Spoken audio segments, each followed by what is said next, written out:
Ya, di sini mau menerangkan masalah kandang. Inilah kandang Dian Kroto yang terletak di Karanganyar, Solo. Posisi kandang seperti ini. Rak harus disesuaikan ukuran jumlah bibit agar pertumbuhan sesuai dengan apa yang diinginkan. Nah, ini mau menayangkan proses panen ataupun proses pemecahan koloni, ataupun ini saat proses kami pembungkusan untuk dikirim ke customer-customer lainnya. Prosesnya seperti ini, dikasih gula untuk cadangan makanan agar dalam proses kirim si semut tidak kekurangan makanan dan aman saat proses kirim. Ini ditampilkan oleh peraga teman kami satu tim yang bernama Mas Widi. Beginilah caranya. Nah, ini mulai akan ditampilkan bagaimana caranya membungkus toples saat proses packing, atau bisa juga dilakukan untuk pemecahan koloni. Nah, di sini diperankan oleh peraga seperti ini. Saat toples ditutup, bisa dipindahkan ke rak lain atau untuk dikirim ataupun bisa dipanen. Nah, seperti ini.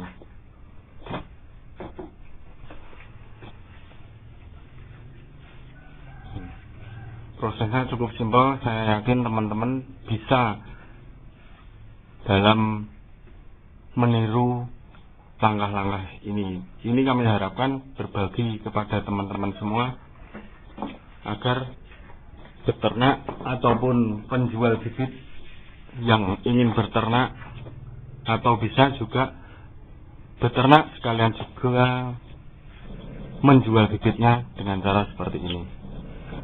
Mari kita berbagi bersama peternak agar dapat mendapat penghasilan tambahan dari bisnis semut kroto atau kroto.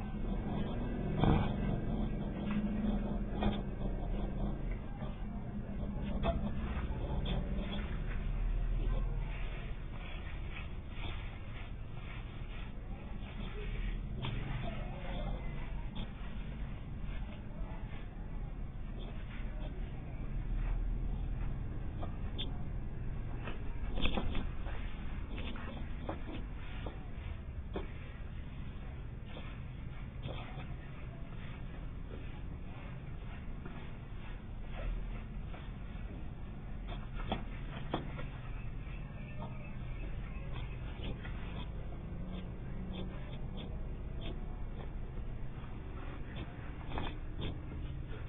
di sini juga kami akan menerangkan posisi kandang. Bila mana terjadi atau penangkaran di dalam rumah, itu diharapkan jendela tertutup, pintu ditutup untuk meminimalisir cahaya sama angin, agar pertumbuhan bibit sesuai dengan yang diinginkan. Nah, seperti ini contoh kandang kami. Nah, kita beternak di dalam rumah yang tidak terpakai, jadi kita manfaatkan untuk beternak kroto. Seperti ini contoh kandangnya. Raknya di bawahnya diisi oli untuk mengantisipasi semut-semut melarikan diri. Nah, putih-putih itu yaitu kapur semut, karena kita beternaknya di lingkungan rumah, jadi tidak mengganggu tetangga-tetangga yang sedang melakukan aktivitas. Jadi semut-semut tidak lari kemana-mana. Kita pindah ke kandang yang satunya.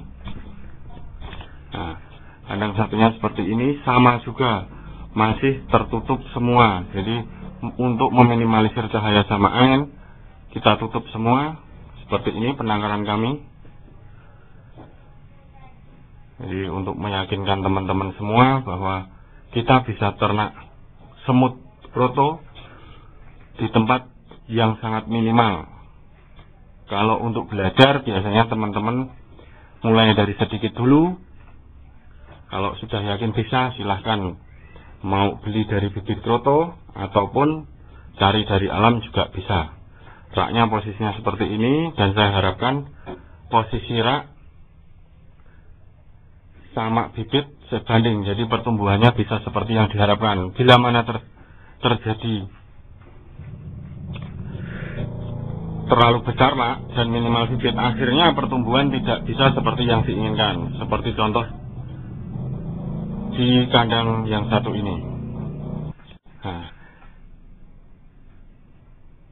ini contoh rak dengan bibit yang minimal dan raknya terlalu besar, sehingga pertumbuhan tidak sesuai. Biasanya teman-teman pemula yang terjadi seperti ini, mengharapkan pertumbuhan bibit sesuai yang diinginkan, akan tetapi tidak bisa dikarenakan banyak semut yang main dibandingkan membuat sarang. Itulah yang terjadi. Bisa terjadi kematian massal karena regenerasi tidak terjadi pada semut-semut tersebut. Inilah contoh raknya. Maaf cahaya kurang terang dikarenakan memang ruangan posisi ternak sangat minimal cahaya. Saya harap dengan video ini bisa membantu teman-teman semua dalam beternak kroto dan bisa sukses seperti yang teman-teman harapkan. Nah, kita lanjutkan pada proses packing Mas Widi, dimana ini untuk pemecahan koloni ataupun bisa dilakukan untuk pengiriman bibit saat teman-teman pengen menjual bibit tersebut. Saya kira cukup untuk video ini, bisa kita lanjutkan untuk video-video yang selanjutnya. Terima kasih, salam kroto, salam makbiur.